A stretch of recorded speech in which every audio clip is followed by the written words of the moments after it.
Avant que ce show ne commence, beaucoup de catch addicts pensaient que cet épisode de WoW allait devenir le plus grand WoW de tous les temps. Est-ce que la WWE a réussi son pari? Eh ben on va voir ça ensemble. What's up les catch addicts, c'est Jimbo. Et on est parti pour revenir sur ce qui s'est passé lors du WoW du 6 janvier 2025. Et oui, c'est vrai, ça faisait un petit moment que je vous avais pas fait de review sur la chaîne, mais au vu de ce WoW qui s'annonçait être historique, je pouvais vraiment pas me permettre de ne pas en parler. En effet, les catch addicts, cet épisode de WoW marque officiellement l'association entre la WWE et Netflix. Et pour ce show, on peut dire que à WWE, ils ont mis vraiment les bouchées doubles. Avec des matchs qui avaient clairement leur place dans des main events de PLE, des légendes qui ont fait leur retour, et bah la WWE avait toutes les cartes en main pour nous faire de la dinguerie. On ne peut pas fermer les yeux sur le décor. C'est simple, le décor, il est juste parfait. Et à WWE, ils ont vraiment fait très fort. Car pendant le show, on va avoir plusieurs moments où la WWE va filmer tout l'arène à vol de drone. Perso, j'adore cette idée, j'ai surkiffé les vols de drone à travers l'arène, ça montrait que les fans ils étaient chauds comme la braise. Bon, petit point noir par rapport au décor, c'est certes le tapis de ring noir avec beaucoup de sponsors, mais vous inquiétez pas, on s'y fait très vite. Et le show va démarrer de la plus belle des manières après une vidéo qui récapitule l'histoire du catch et de la WWE. Triple H nous accueille pour le premier épisode de WoW sur Netflix. Et alors que tout laissait supposer qu'on allait démarrer par le premier combat qui avait été annoncé, à savoir Solo Sikoa contre Roman Reigns dans un tribal combat, musique du final boss The Rock qui est à WoW. Bon, un retour qui n'est pas vraiment surprenant puisque The Rock avait annoncé quelques temps plus tôt sur ses réseaux sociaux. Mais un The Rock qui a littéralement oublié tout ce qui s'est passé durant l'année 2024. C'est simple, oubliez final boss, on a droit à un The Rock bisounours babyface. Sans déconner, comment vous avez pu faire pour échouer un tel segment WWE? Parce que le segment de The Rock, on sent balèque. Il n'y a rien à retenir sur cette promo. Le mec qui va juste dire qu'il va regarder avec attention le tribal combat opposant Solo Sikoa à Roman Reigns et que pour lui le véritable tribal chief c'est Roman Reigns. Sans déconner, tout le monde s'attendait pourquoi pas à voir The Rock en tant que final boss comme il était l'année dernière qui allait pourquoi pas utiliser son influence en tant que membre du conseil d'administration de TKO pour pourquoi pas influencer le tribal combat. Et bah non, oubliez, on n'a pas eu ça. Et cerise sur le gâteau et catch addicts, on va avoir Cody Rhodes présent parmi le public et The Rock, il va littéralement montrer son respect envers Cody Rhodes. Et comme si cela suffisait pas, dès que The Rock va terminer sa promo, il va faire un câlin à Cody Rhodes. Sans déconner WWE, je crois que vous avez la mémoire d'un poisson rouge. Vous avez oublié toute la route de WrestleMania opposant Cody Rhodes à The Rock? Parce que là, je vais vous faire une petite piqûre de rappel, parce que là, c'est vraiment nécessaire. The Rock a quand même fait saigner Cody Rhodes et il est même allé jusqu'à menacer sa maman. Sans déconner, comment vous avez fait pour rater ça? Et la suite est encore pire. Parce qu'après ça, il est l'heure d'enchaîner avec le premier match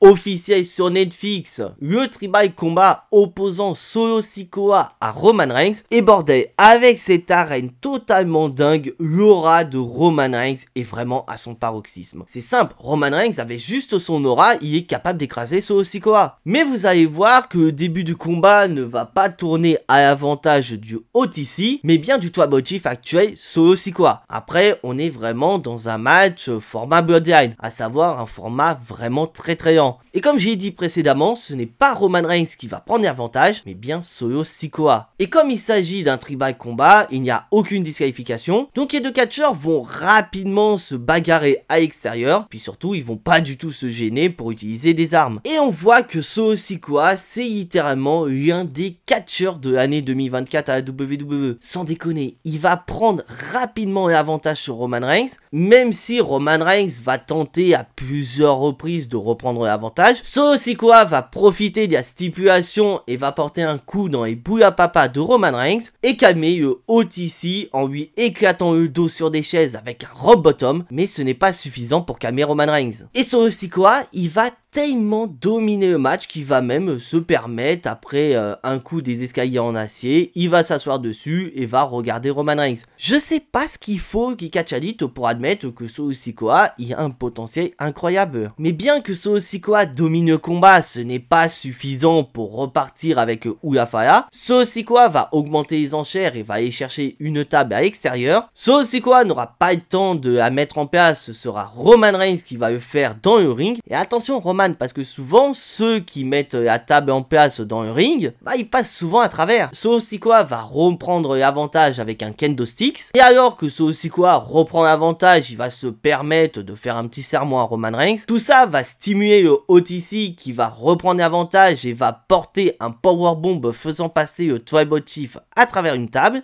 Et alors que Roman Reigns était sur le point de battre Solo Sikoa et redevenir le Tribal Chief, Tama Tonga débarque de nulle part et envoie l'arbitre à l'extérieur. Attendez. Comment ça Tama Tonga y est présent? Je te rappelle Solo, tu avais donné ta parole que ta Bloodline n'interviendrait pas dans le match. T'as même insisté pour que Roman Reigns fasse la même chose avec sa Bloodline. Ah bah autant dire que les Tribal Chiefs, ce n'est plus ce que c'était. Ils ont vraiment aucune parole. Mais comme si Tama Tonga ne suffisait pas, Jacob Fatu va débarquer et va démolir Roman Reigns, offrant ce dernier sur un plateau à son Tribal Chief. Et alors que Solo Sikoa porte son Samoan Spike, Roman Reigns se dégage au compte de 2. Sérieusement, personne n'y croit. Roman Reigns est toujours dans le match. Mais heureusement pour Roman Reigns, bah il n'est pas tout seul, car la cavalerie va arriver, Sami Zayn et Jimmy Uso qui vont s'occuper de Tama Tonga et Jacob Fatu. Et on va avoir le chemin inverse, Jimmy Uso et Sami Zayn vont s'occuper de Solo Sikoa, offrant ce dernier sur un plateau à leur OTC. Et comme Roman Reigns quelques minutes auparavant, Solo Sikoa va se dégager sur un compte de 2. Et comme précédemment, personne n'y croit. Jimmy Uso et Sami Zayn vont s'occuper de Tama Tonga et Jacob Fatu. Et alors que le match semblait prendre une direction clean entre Solo Sikoa et Roman Reigns, de nulle part vient Kevin Owens qui porte un stunner sur le OTC. Non mais sans déconner, comment ça Kevin Owens y est présent? Bah oui, mais d'un côté c'est logique, Kevin Owens a une haine démesurée envers Roman Reigns, et de voir son pire ennemi qui est à 2 doigts de redevenir le Tribal Chief, et bah Kevin Owens il n'accepte pas. Mais il y en a un qui n'accepte pas l'intervention de Kevin Owens, c'est bien sûr le champion undisputed Cody Rhodes. La collision entre Kevin Owens et Cody Rhodes va se diriger vers le public, et une nouvelle fois, tout va se terminer entre Solo Sikoa et Roman Reigns. Roman Reigns n'hésite pas une seule seconde et va porter un ultime spear sur Solo Sikoa pour le compte de 3, pour ainsi remporter le match, mais également redevenir le Tribal Chief. Et c'est là où on va s'énerver, Catch Addict. Car alors que tout laissait supposer que ce soit Paul Heyman qui allait être la personne qui allait remettre le Ulafaya à son Tribal Chief, The Rock va débarquer de nulle part et va s'emparer du Ulafaya. Et là, je m'étais dit, il y a peut-être quelque chose à dire. Peut-être que The Rock va enfiler le Ulafaya et va annoncer que c'est lui en réalité le Tribal Chief et non Solo Sikoa. Et bah oubliez, Catch Addict, ce n'est pas du tout ce qui est arrivé, car The Rock va continuer à jouer le personnage qu'il y avait en introduction de cet épisode de WoW, à savoir donner le Ulafaya à Roman Reigns, le reconnaître en tant que Tribal Chief, et cerise sur le gâteau, il va lui faire un câlin. Sans déconner, comment vous avez pu échouer avec The Rock? Mais mis à part, félicitations à Roman Reigns qui redevient le Tribal Chief. Bon, maintenant c'est bien beau, Roman, t'es redevenu le Tribal Chief. Quelle va être la suite pour toi? Tu vas probablement te lancer sur la route du titre undisputed de Cody Rhodes, ce qui est fort possible, soit dit en passant. Bon, après ce premier combat, il est temps d'accueillir la légende John Cena. Bah oui, Catch Addict, faut pas oublier, la tournée d'adieu de John Cena commence officiellement. Et comment dire, John Cena, il est juste incroyable. Je sais pas ce qu'il vous faut de plus pour admettre que John Cena est un des meilleurs catcheurs au micro. C'est simple, John Cena, avec juste cette promo, va nous hyper sa tournée d'adieu. Car John Cena va jouer sur le fait que beaucoup de noms ont été cités pour les affronter durant sa tournée d'adieu. Il va citer CM Punk, Gunther ou encore Cody Rhodes, mais surtout il va revenir sur le fait que beaucoup de fans voudraient le voir battre le record qu'il y a avec Ric Flair en remportant son 17e titre de champion du monde. Et là, John Cena, il va nous sortir une masterclass. John Cena va nous rappeler que ça fait quand même plus de demi-jour qu'il n'a pas remporté un match télévisé et que pour lui, devenir 17e fois champion, bah ça s'annonce impossible. Mais John Cena, c'est John Cena. Il n'a jamais abandonné dans toute sa carrière. Donc même s'il sait que la tâche semble être difficile, elle n'est pas impossible. Et John Cena va nous annoncer littéralement la couleur. John Cena annonce sa participation au Royal Rumble et annonce également l'intention de le gagner. Je sais pas pour vous, mais j'ai adoré cette promo. Parce que rien qu'avec cette promo, comme j'y ai dit, John Cena nous hype sa tournée d'adieu, mais surtout, John Cena se positionne en tant que grand favori pour remporter Rumble. Et apparemment, selon certaines rumeurs, John Cena pourrait gagner Rumble 2025. Ce qui serait historique, parce que pour rappel, dans l'histoire du Royal Rumble,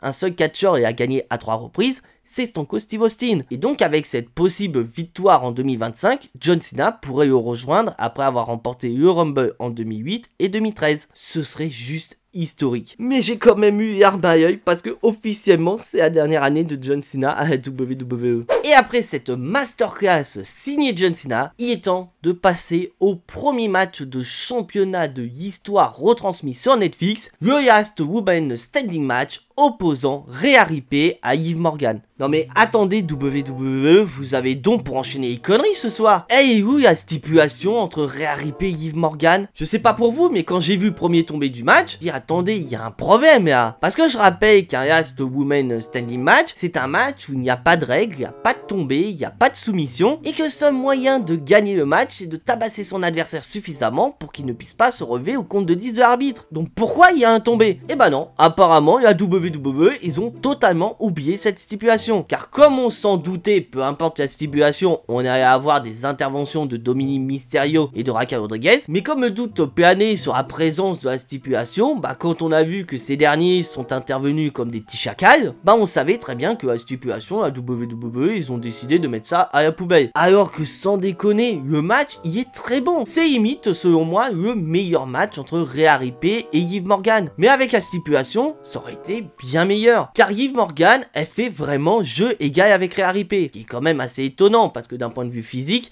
Rhea Ripley est bien supérieure à Liv Morgan. Mais Liv Morgan, elle va quand même réussir à répondre et elle va même, à plusieurs reprises, dominer le match. Alors certes, elle va être aidée par Raquel Rodriguez et Dominic Mysterio, c'est normal. Mais elle va quand même avoir du répondant contre Rhea Ripley. Et tellement elle va avoir du répondant qu'elle va, à la surprise générale, se dégager d'R-Type. Je sais pas pour vous, mais moi, de mémoire de catch addict, je n'ai jamais vu une catcheuse se dégager du Rip-Type de Rhea Ripley. Mais elle n'en croit pas ses yeux, elle pense que l'arbitre a mal fait son boulot. Et comme on a Raquel Rodriguez et Dominic Mysterio aux abords du ring, ces derniers vont faire en sorte de distraire l'arbitre pour permettre à Liv Morgan de porter son Oblivion sur une chaise. Et comme Liv Morgan précédemment, Rhea Ripley va se dégager au compte de 2. Et comme Rhea Ripley précédemment, Liv Morgan n'en croit absolument pas ses yeux. Et il est temps de passer au tournant du combat. Alors que Liv Morgan s'apprêtait à porter probablement son ultime Oblivion pour conserver sa ceinture, Rhea Ripley va l'attraper et va l'enchaîner avec pas moins de 2 Rip-Type pour le compte de 3. Et c'est désormais officiel et catch addict, Rhea Ripley bat Liv Morgan et redevient par la même occasion la championne World de WWE, récupérant ainsi le titre qu'elle n'a jamais perdu. Et on va passer à l'après-match qui, pour moi, y a à boire et à manger. Déjà, excellent moment, c'est qu'après le match, Dominic Mysterio va tenter de se rabibocher avec Mommy. Sauf que Rhea Ripley, elle est très rancunière, elle ne pardonne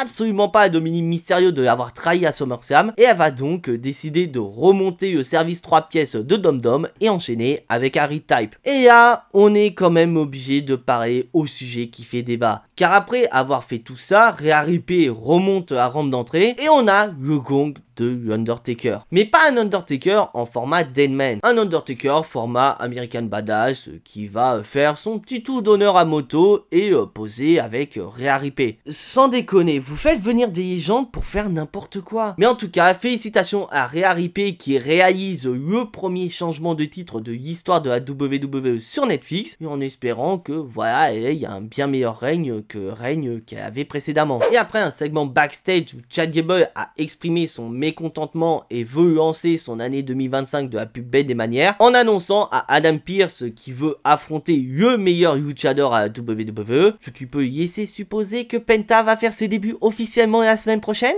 Et bah il est temps de parler du match qui est selon moi le pire match de cet épisode de Raw. Alors clairement, si la WWE voulait mettre un match post-pipi, c'est clairement celui-là. Jey Uso contre Drew Drew McIntyre. Et pourtant, ils étaient très bien partis, car avant même que le match commence, Jey Uso va s'en prendre à Drew McIntyre. Mais malheureusement, le match n'a pas répondu à toutes mes attentes. C'est simple, le match a certes un niveau digne d'un PAE, mais oser dire que ce match mérite clairement le main event d'un PAE, là franchement je sais pas sur quelle planète vous vivez. Car le match, c'est juste un enchaînement de prises entre Drew McIntyre et Jey Uso. Et comment dire, parlons de la fin du match. Alors que Drew McIntyre a clairement l'avantage, ce dernier y a l'idée plus que débile de chauffer le public et de provoquer Jey Uso, et alors qu'il s'apprêtait à porter son ultime Claymore Kick pour continuer sa tournée de vengeance envers toute la Bloodline originale et Roman Reigns, Jey Uso va surprendre Drew McIntyre avec un roll-up et remporter le combat. Non mais sans déconner Drew McIntyre, pourquoi t'as été aussi con? Pourquoi t'as joué avec le public? T'as perdu des précieuses secondes. Et résultat, t'as perdu comme un gros débile. Alors certes, cette victoire de Jey Uso va avoir pour objectif d'augmenter la haine de Drew McIntyre envers la Bloodline originale, car on peut laisser supposer que du côté de SmackDown ou encore la semaine prochaine à Raw, Drew McIntyre bascule de plus en plus vers le côté obscur. Ça, c'est peut-être possible. Et là, les catch addicts, avant de parler du main event, il faut qu'on parle de ce segment qui est juste hilarant. Car on va avoir la présence de la légende Immortel Hulk Hogan, et alors que Hulk Hogan il était en train de faire les éloges de la WWE, de montrer que c'est historique, que pour la première fois Netflix retransmet la WWE, les fans ils s'en foutent royalement. C'est simple, Hulk Hogan pendant toute sa promo est sifflé. Je sais pas ce qu'il faut pour vous en rendre compte de la gravité de la situation et catch addicts. Hulk Hogan, la légende, l'une des figures emblématiques de la WWE est huée par le public. Et ça c'est pas par rapport à l'historique catchesque de Hulk Hogan. Non, non, c'est par rapport à ses opinions politiques. Ah, comme quoi, il n'y a pas qu'en France que les choix politiques a des répercussions sur les exploits sportifs. Référence notamment ce qui se passe en ce moment avec Thibaut InShape. Ce segment, qui de base devait être un segment assez cool, histoire de marquer l'histoire, s'est retrouvé à être un segment plus que comique. Ah là, franchement, WWE, vous avez intérêt à ne pas rater Main Event. Et justement, les catch addicts, parlons du Main Event. Pour la première fois depuis 2013, CM Punk et Seth Rollins vont s'affronter. Et comment on ne peut pas parler des entrées des deux catcheurs? Seth Rollins, c'est une entrée comme il a l'habitude de faire. Je vous l'avoue, son entrée, je peux pas m'en lasser. Mais l'entrée de CM Punk est juste incroyable. Et parlons du match et catch addicts. C'est simple et catch addicts. Oubliez que c'est un match simple entre CM Punk et Seth Rollins. On est clairement sur un règlement de compte entre les deux. Et c'est ça que j'attendais de ce combat. Car je rappelle que ces deux-là ne peuvent pas se saquer. Et on espérait que cette haine soit retranscrite dans ce match. Et WWE, sur ce coup-là, vous avez réussi votre coup. Car la haine entre les deux catcheurs est tellement grande que l'arbitre lui-même n'arrive pas à se faire respecter. Et comment ne pas parler de ce combat sans parler des dégâts entre CM Punk et Seth Rollins? Il y a deux mecs qui vont littéralement ne pas se gêner pour se détruire. Et d'ailleurs, Seth Rollins, il va nous faire du Seth Rollins dantesque. Car Seth Rollins veut protéger son industrie de la menace extérieure qu'est CM Punk. Donc quel meilleur moyen que de manquer de respect à CM Punk que de tout simplement utiliser sa prise de finition GTS. Et Seth Rollins ne va pas se gêner pour le faire une fois, mais il va bien le faire à 2 reprises. Mais ce sera pas suffisant pour coucher le best in the world. CM Punk va également répondre à sa manière. Il va porter le stomp sur Seth Rollins. Un stomp botché, je vous l'accorde, mais un stomp quand même. Et de seconde en seconde, le combat va gagner en intensité et les deux catcheurs vont se retrouver à l'extérieur. Et Seth Rollins va fracasser le crâne de CM Punk sur la table des commentateurs en portant un pedigree. Et c'est pas fini les catch addicts. De retour dans le ring, Seth Rollins va de nouveau enchaîner avec un pedigree. Mais ce sera toujours pas suffisant pour le best in the world. Et alors que les deux catcheurs sont littéralement à bout de souffle, mais la haine entre les deux est tellement importante que CM Punk et Seth Rollins vont avoir un second souffle. En tout cas, Seth Rollins en premier car il va enchaîner avec son powerbomb dans le coin et enchaîner avec un stomp, mais les cordes vont sauver CM Punk. Et là, on est sur la fin de match. CM Punk va réussir à surprendre Seth Rollins avec un premier GTS, ce qui va faire rebondir Seth Rollins dans les cordes et comme par hasard, ce dernier va retomber sur les épaules de CM Punk. Et CM Punk ne va pas gêner pour profiter de la situation et porter son deuxième GTS pour le compte de 3 et c'est désormais fait et Catch Addict, CM Punk a battu Seth Rollins et une victoire plus que clean et ça j'ai adoré. Bon après malheureusement je faisais partie de ces Catch Addicts qui voulaient voir Seth Rollins se basculer vers le côté obscur durant le combat. Et bah non, ça n'a pas été le cas, mais j'ai adoré l'ambiance du combat, tellement les deux catcheurs sont appréciés que les fans ne savaient plus vers quel camp se tourner. Il y avait des fans qui chantaient Seth Rollins et des fans qui chantaient pour CM Punk, donc rien que ça c'est juste incroyable et pour moi je pense que la WWE a eu une très bonne idée de mettre ce match en main event. Et parlons de l'après-match. Alors que tout laissait supposer que CM Punk allait pourquoi pas challenger Gunther pour le titre World Heavyweight, oui je rappelle que Gunther pour le moment il n'a pas de challenger, et bah CM Punk il va surprendre tout le monde en annonçant plus ou moins sa participation au Royal Rumble. Ah là sérieusement on n'a que 2 noms d'annoncés pour le Rumble, j'ai déjà envie d'y être. Et maintenant les Catch Addicts, il est temps de répondre à la question qui vous a fait cliquer sur cette vidéo. Est-ce que ce premier épisode sur Netflix est clairement le plus grand WoW de l'histoire de la WWE? Bah la réponse elle est toute simple, c'est un nom catégorique. Alors certes au niveau des matchs, dans l'ensemble, il n'y a rien à dire. Mais bordel, la WWE a fait tellement d'erreurs durant ce show. Déjà, première erreur, et je pense que c'est l'erreur majeure du show,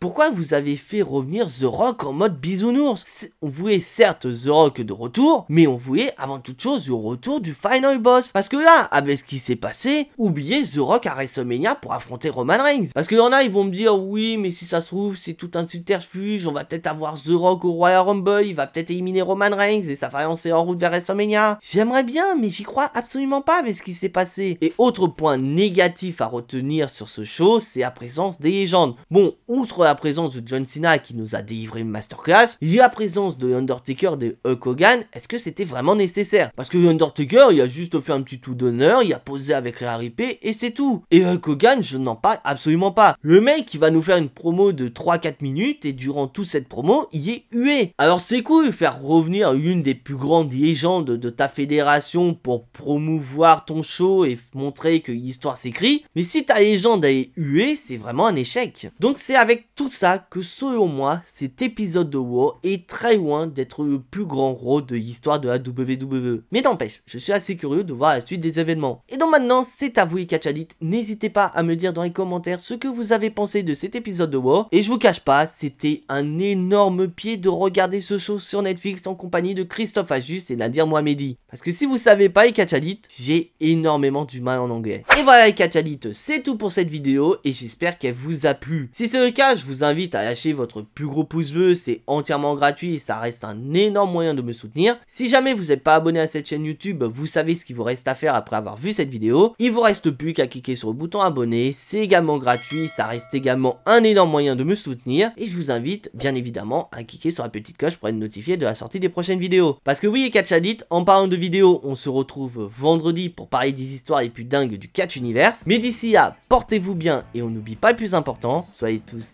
très fiers d'être les Catch Addicts. C'était Jimbo et à la prochaine.